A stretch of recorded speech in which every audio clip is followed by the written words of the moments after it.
Hey, good morning, everyone. I wanted to send out this video to all of you who are watching this morning. Um, this is in response to what's going on right now in our country with this coronavirus and this quarantine, depending on what part of the country you're in, what state, or even what city you're a part of. At least for us here in San Antonio, it's not mandatory, but it's encouraged for everybody to stay at home, safe, work. Um, but I wanted to mainly focus on what has happened with the school kids, the school grade kids. This past few weeks, most of the kids went to schooling from home, virtual homeschooling, or I shouldn't even say homeschooling. I don't want to call it homeschooling because it is not homeschooling. You're having to do school from home, which is different than actual homeschooling. Now, don't get me wrong, they are learning at home. Okay? Now, here's the thing though. But I've been seeing a lot of people post on Facebook. I've been seeing a lot of people post on Instagram, and hearing people say, I'm going nuts. My kids keep going into the pantry, the refrigerator, they're eating everything. Uh, Parents, moms, dads are going crazy. I've seen they look funny posts, cartoons, but at the same time, that's what they're speaking. That's how they're feeling. And here's the thing, though, the reason that is because at school, at least the school that my kids go to, and some of the kids that I know, they have some kind of structure, right? Now that they are at home, there is no structure, there is no schedule to follow, there is no teacher to enforce what they got to do. I'm just going to share something that we've done, that I've implemented for us. We're not new to homeschooling, actual homeschooling, but our kids recently, those two that are in actual school, a private school, private Christian school, they ended up having to stay home also and do school from home. Now, what we've implemented, and it has worked out so far, and I didn't, this was not my idea, I got it from somebody else. I just adjusted it to our dynamics here at home. And as you know, we recently moved into a two-bedroom home, temporarily, one restroom, two bedrooms, nine people. Now, here's what I implemented this week, and it has worked so far. Well, you can right now, but those of you who were able before it was mandatory to visit the house, you got to see the house. It was not a mess. It was not perfect, but it was not a mess. No, there wasn't clothes everywhere on the floor. There wasn't toys everywhere on the floor, or food, or trash, anything like that. And what I implemented this week, or actually, yeah, it's been about a week already, is that I made a chart, a printed out paper, of different chores, different things that the kids can do, such as setting up the table to eat every meal, setting up the utensils, the napkins, everybody's water cup,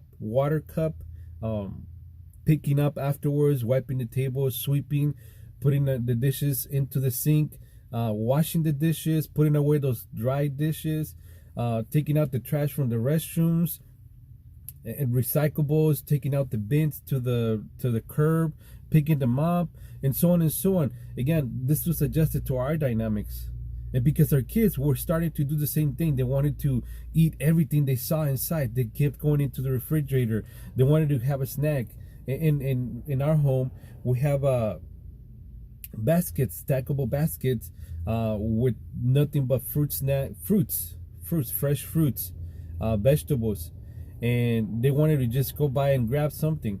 Now, here's the thing: every single chore that is on there has an amount of what I pay them. Now, it's not actual money; it's actually monopoly money.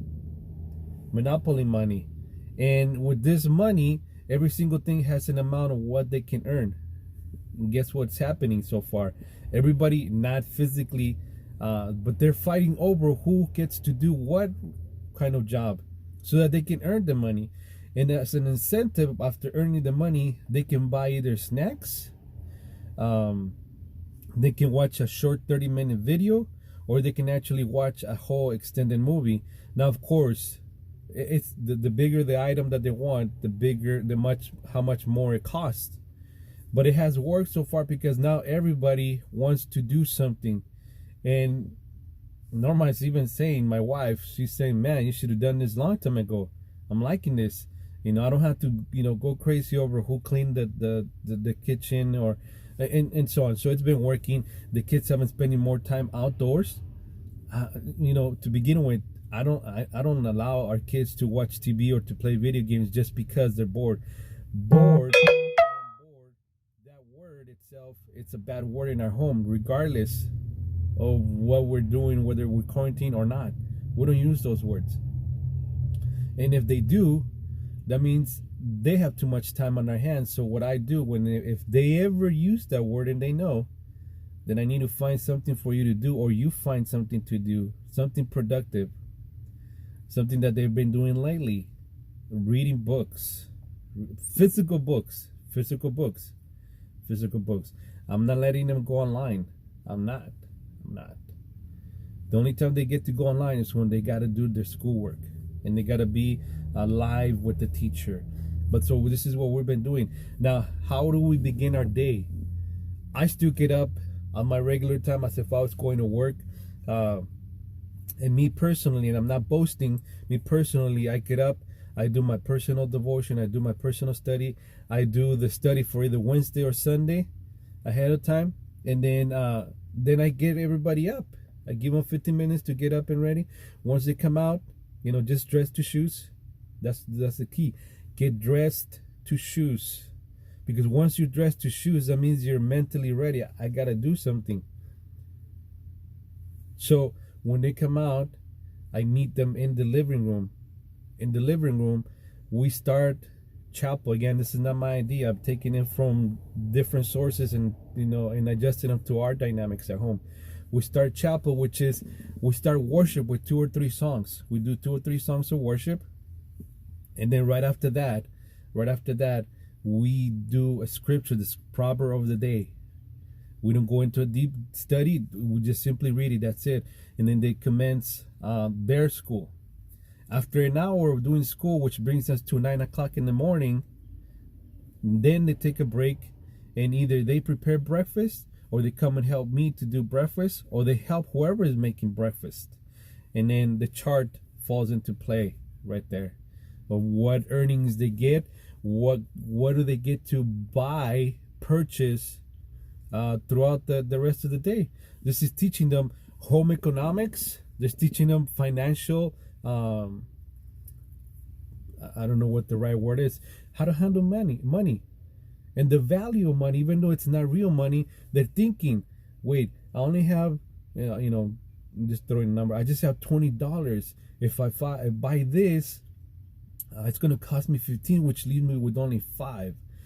Do I really want this right now, or can I hold off and then save it to get something bigger? Did you see that? But also, it's not just for right now. This is going to stay with them so that later on in life, when they get older, they're able to think about this. Immediate gratification. Immediate gratification. Are they learning that now? They're little, they're young. I made a lot of mistakes. My wife and I made a lot of mistakes when we were younger. I don't want my kids to make the same mistakes. So this is what we've been doing. Again, worship. And then at our dinner time, this is our dinner time. Now that everybody's sitting down, everybody's eating, we read a scripture from the Old Testament. Right now we're in the Old Testament, going book by book, chapter by chapter. And we're in the Old Testament still.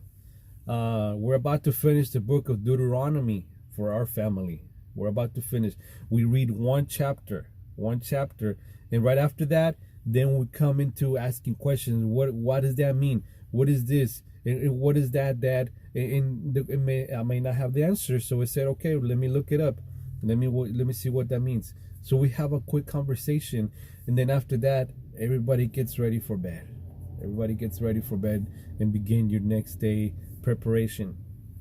And that entails brushing your teeth, changing into PJs, setting your clothes out if you need to for the next day, and then the day begins again. It's not perfect. It's not perfect. There was a day when everybody stayed up late. We're still busy. We got stuff to do. But this is the dynamics of what we've been doing in these past few days with our children at home, implementing certain things to help them not feel like they're constrained, like there's, I can't do nothing. Make it a little bit fun. I know some of you have been planting outdoors. Great. We started doing that ourselves too. Get them dirty, get their hands dirty. It's okay. Coronavirus doesn't live in your backyard.